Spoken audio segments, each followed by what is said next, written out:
I don't think I can do this. How am I supposed to make a top 10 list for this map? This may be the greatest map ever made for Guild Wars 2. There are like hundreds of things that I love about this map. 10? Only 10? Why only 10? Why am I doing this? I mean, I get some very nice comments which I always enjoy reading.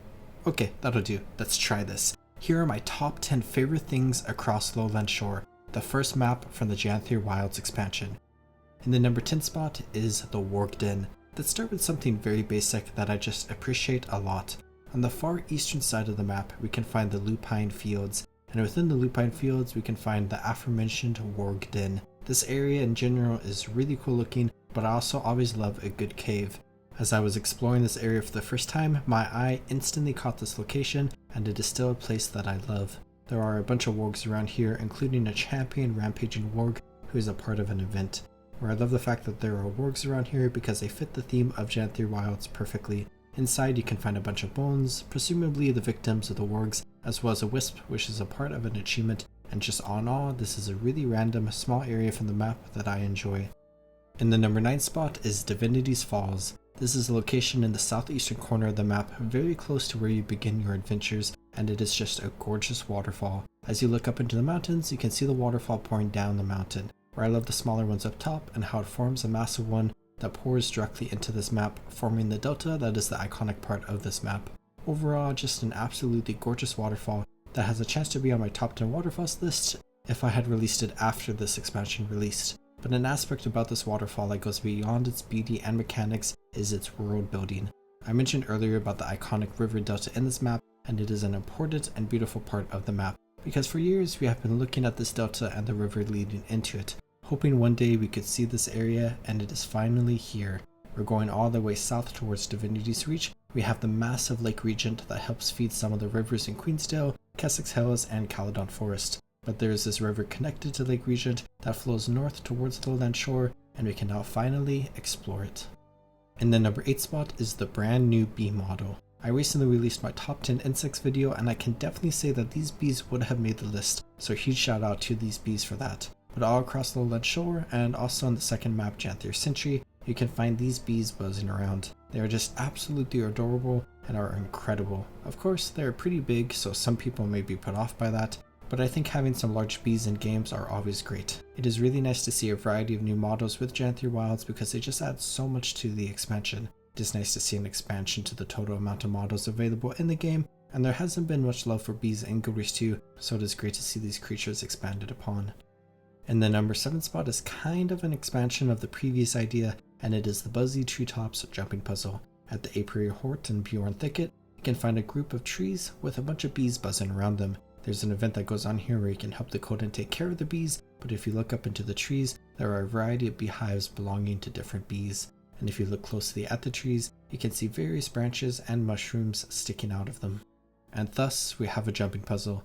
You can chat with Blossoming Spring to get a jar to collect different honey samples from the beehives up in the trees, and then you can start jumping up the branches and mushrooms along the trees to reach all the different beehives. There's a set order that is laid out for you to take, but the puzzle is also open-ended and you can go ahead and take your own path through this area. And overall, it is a pretty basic and simple jumping puzzle, but it hits a nice vibe and is pretty fun.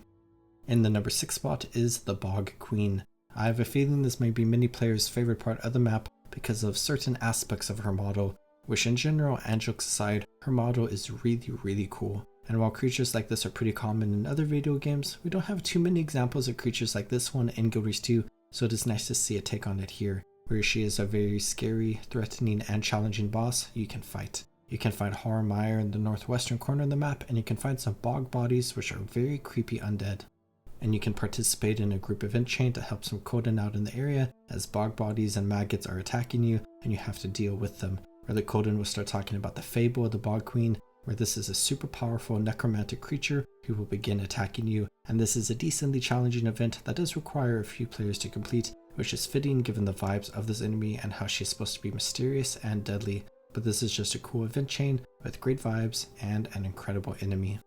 In the number 5 spot are the 2 Salmon Run Adventures. One of the best parts about Janthir Wilds is how they slightly return to the original idea of adventures introduced with Heart of Thorns, where there's actually a good variety of fun, quirky adventures that add an interesting challenge and gameplay element to the game, and I think the Salmon Run Adventures are the 2 best examples. In both of these adventures, you are transformed into a salmon and have to complete an obstacle course that spans the map. The easier of the two is located at Moon Camp Covert, and you swim down the river, over the waterfalls, and towards the end to complete the adventure. But the harder one starts at Harvest Shore, and it is complex. You are often swimming up the river, but you have to find cannons that launch your salmon self up the mountain, and it is a pretty long obstacle course. I think on one hand, these are just two great obstacle course based adventures, but on another hand, it is just fantastic that there's an adventure where you get transformed into a salmon and have to run the river, and I think this just fits into the themes of the expansion super well.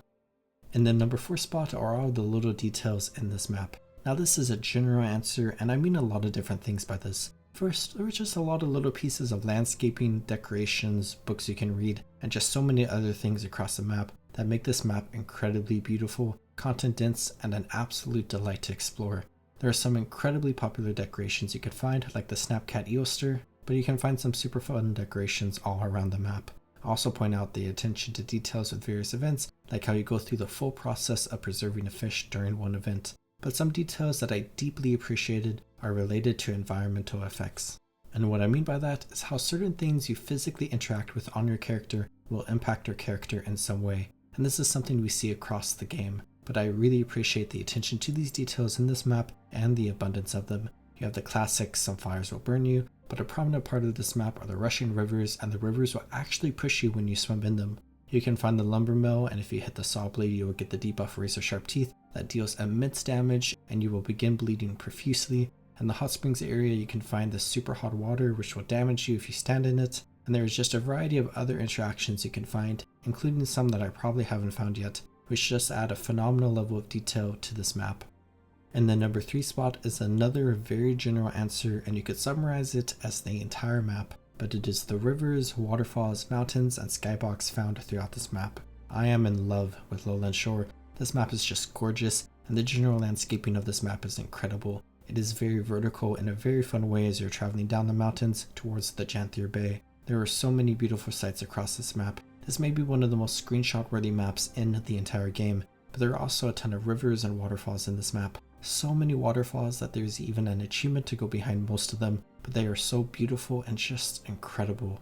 I mentioned in the previous spot about how the rivers are moving so fast that they push you along with them when you're swimming in them, which is an incredible detail, and how the rivers and waterfalls carved through the mountains is just beautiful and phenomenal. But then you also have the entire skybox. During the day, it is just stunning with gorgeous clouds and a beautiful rainbow, but when day turns to night, you can see an incredible aurora borealis in the sky. All in all, the entire landscaping and the skybox of this map are just incredible. In the number 2 spot is the Queen's Confidence jumping puzzle.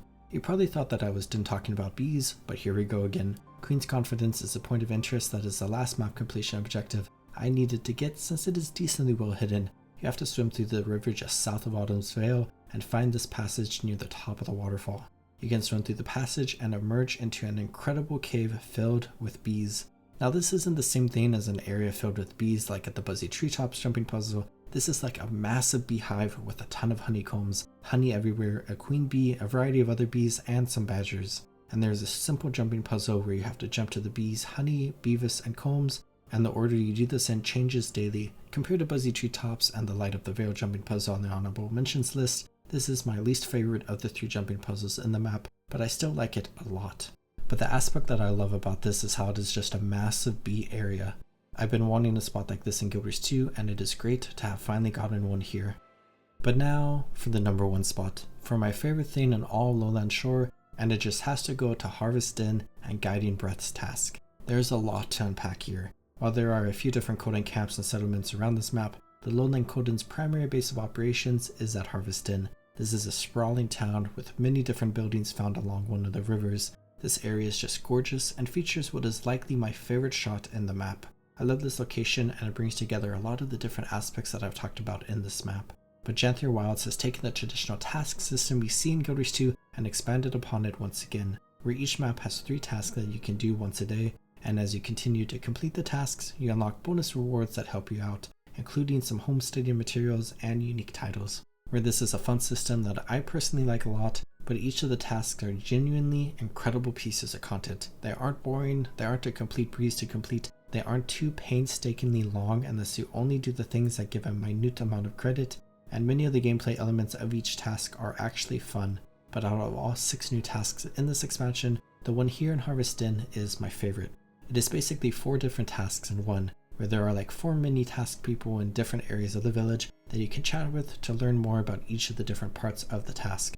You have a blacksmithing area where you can smelt ore and forge different things. You have a fighting area where you can train and fight in. You have a farm area where you can help with the crops.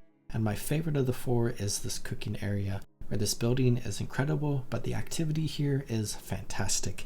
It combines the cooking mastery and event from Amnoon and the Bloodkeep respectively, but mixes it with the alchemy event from Omnitus, where you have to walk around this restaurant and find out what patrons want to eat. You then go to the recipe book to look up how to make the recipe or memorize it yourself like the true chef you are, and then you make the food. You have to run around grabbing the different ingredients. You have to prepare the fish and meat if you need any of those. If you want honey, you have to run outside to these beehives to collect some. If a patron wants honey cider, you have to run up to the bar to get some. This entire area and the activity here is just super fun, and the entire task here is really fun as well, and I love the other activities alongside this one, and Harvest Den as a whole is incredible, and is my favorite thing in all of Lowland Shore.